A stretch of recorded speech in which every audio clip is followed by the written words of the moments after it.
Flair doesn't want help. Saints don't cheat. And Solo loses keys. Who writes this stuff?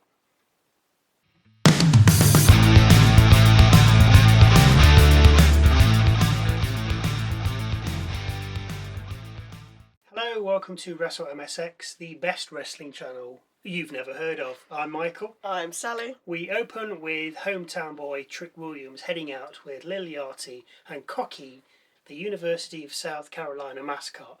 Now, as soon as I saw this, I'm thinking, Sami Zayn's in there. I mean, he's up to his old tricks again, and he's just not letting this lie. It's not, by the way, but it would have been funny. Anyway, he talks about eating chicken and his family before being interrupted by The Miz and Kit Wilson. Miz asks if this is WWE or Sesame Street regarding the mascot this week and the gingerbread man the past few. Yachty mentions Miz losing to Minihausen, with Miz saying he isn't cursed.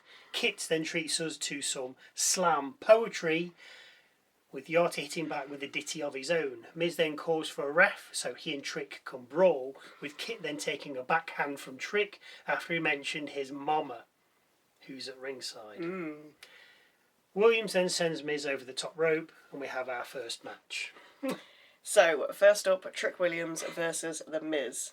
It's no barn burner, with Kit landing a flying back elbow to Trick when he's on the outside. A Trick bookend gets two, as does a quick roll-up, with Miz also picking up two.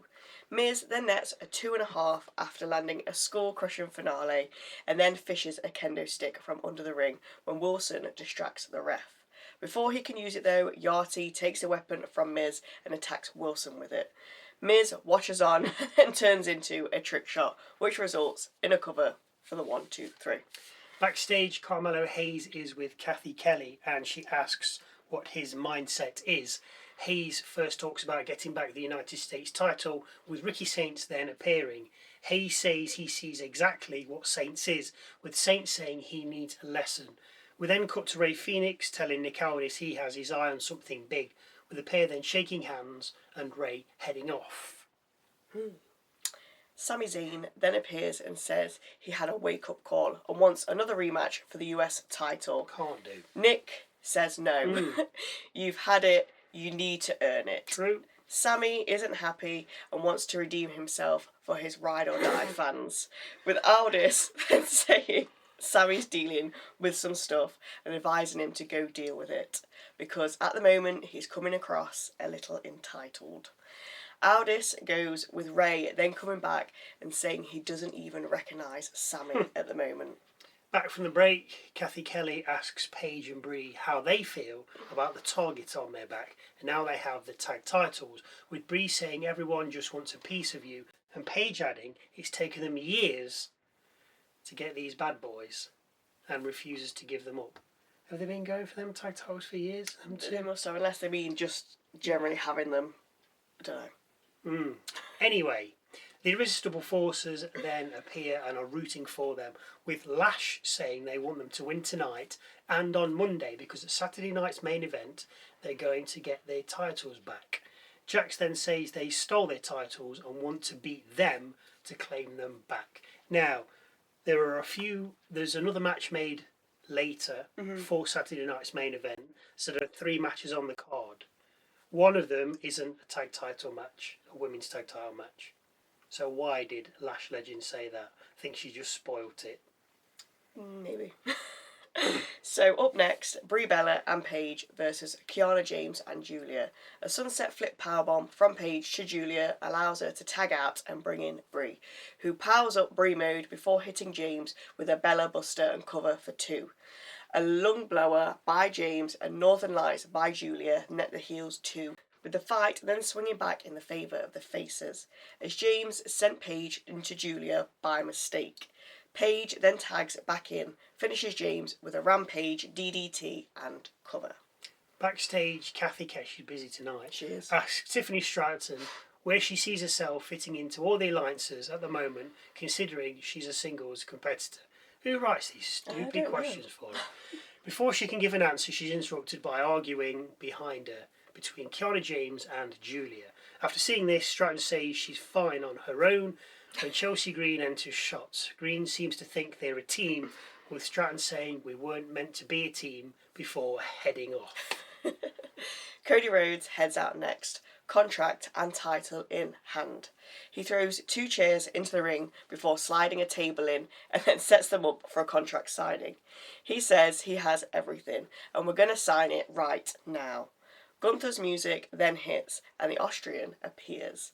Gunther complains that Cody's a typical American by making it all about himself. Gunther wants to be addressed nicely, adding to say please, with Rhodes obliging and saying please come and sign the contract. Gunther says he doesn't feel Rhodes meant it, so says he has to say please, Mr. Gunther. Before this goes any further, Royce Keys heads out and tells Gunther, if you're not going to sign, I will, and heads straight for the ring. As he's about to sign, Gunther stops him, with the pair then squabbling and butting heads. This brings Nick Aldis out, who says Gunther overplayed his hand, and now the title shot is up for grabs, so you know what's coming. Aldis makes a match between Keys and Gunther for later, with the winner getting a title shot at Clash in Italy. Rhodes then trots out his new line to Gunther and Keys. He's hard to find and easy to beat. Backstage we see Solo asking Tama twice if he understands the assignment, with Tama just nodding at the second time of asking, clearly not happy with the task at hand, which is to take out Damian Priest. Solo and Tala then head off to speak with Keys. Shinsuke then appears and tells Tama he knows he's decided already, but before Tama can answer, Shinsuke is jumped by Tala and then put through a table. We then see Gunther arguing with Nick Aldis in the back about the contract, with Aldis again saying he overplayed his hand and now has to earn a title shot. Next out, Carmelo Hayes versus Ricky Saints. This went off like a startled cat, with both going for it. Hayes appeared to wind himself from a frog splash, with Saints then getting 2 off a driver. Hayes then puts Saints down with 3 kicks and a springboard clothesline, followed by a Dirty Diana and cover for 2. A first 48 nets Hayes another 2, with a Revolution DDT also getting 2 for Saints. Saints then uses little leverage to cover Hayes, but the ref spots it and stops the count. Saints and the ref then have a disagreement, with Hayes then rolling up Saints and putting his feet on the bottom rope. The ref doesn't see this and counts to 3, giving Hayes the victory. What a cheat. I was excited for this match. Yeah, I think Saints is good, and obviously It seems to be your new fave. Hayes does what he does, and Yeah. it was good. Anyway, backstage, R-Truth thanks Royce Keys for helping out with the MFTs last week, and then tells him he should fill out an application form for the new Judgment Day. Keys heads off with Damian Priest then appearing. Priest tells Truth he doesn't trust Keys, as everyone's getting attacked by the MFTs, bar him. Priest then tells Truth he knows he'll be safe tonight, as he isn't medically cleared to be at ringside for Priest's match. We then see Danhausen in his lab, working on something bigger, better and larger. Before our next match, Damian Priest versus Tama Tonga. Now this was supposed to be a tag match, but R-Truth is genuinely injured, so it's just a singles match. I also believe it was for the titles, but as you say, Truth's got a bit of an injury. Tama goes straight to work on Priest, with the Punisher fighting back and looking for a razor's edge. Tama counters into a sleeper and then goes back to work on Priest, only for Priest to hulk up and land a broken arrow and get a 2 count. Tama then gets barged over the announcer's desk, with the pair then heading back to the ring.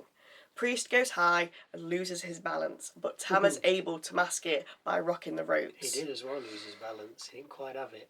Moments later, it's all over as the South of Heaven gets the win for Priest. After the match, Solo and Tala beat on Priest, Solo downing him with a spike.